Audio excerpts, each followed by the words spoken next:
मुंबईत भारत फ्रान्स नवोन्मेष मंचात देखील पंतप्रधान नरेंद्र मोदी आणि फ्रान्सचे अध्यक्ष इमॅन्युअल मॅक्रॉन यांनी आपले विचार मांडले।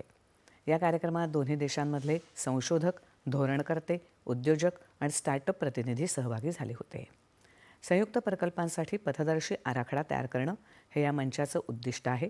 हा उपक्रम म्हणजे नवोन्मेष आणि नेतृत्वाची वचनबद्धता आहे, असं पंतप्रधान म्हणाले। मानव कल्याणासाठी भारतानं कायमच नवोन्मेषाचा आधार घेतला आहे, असं सांगत भारताची तरुणाई नवोन्मेषाला पुढे नेत आहे, असं ते म्हणाले।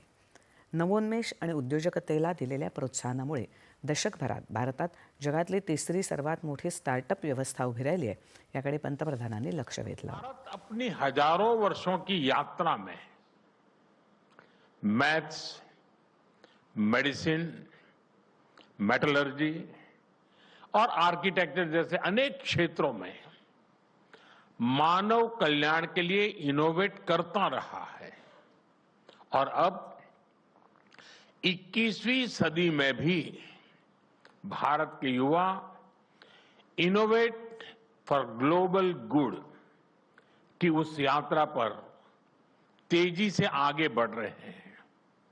आप देखिए, भारत के वाइब्रेंट स्टार्टअप इकोसिस्टम से लेकर के हमारी वर्ल्ड क्लास रिसर्च लैब्स तक एक नया कैन डू ऑप्टिमिज्म उभर रहा है। स्टार्टअप इंडिया प्रोग्राम से एक दशक में ही भारत दुनिया का तीसरा सबसे बड़ा स्टार्टअप इकोसिस्टम बन चुका है।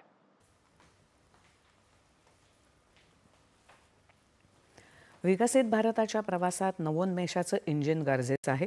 यासाठी सरकारनं अनेक उपक्रम सुरू केल्याची माहिती पंतप्रधानांनी दिली। प्रत्येक क्षेत्रात भारतात नवोन्मेषाला चालना दिली जात आहे, असं ते म्हणाले।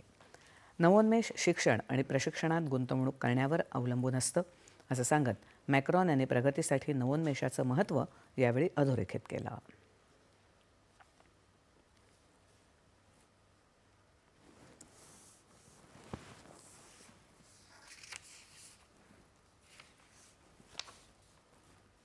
फ्रान्सचे अध्यक्ष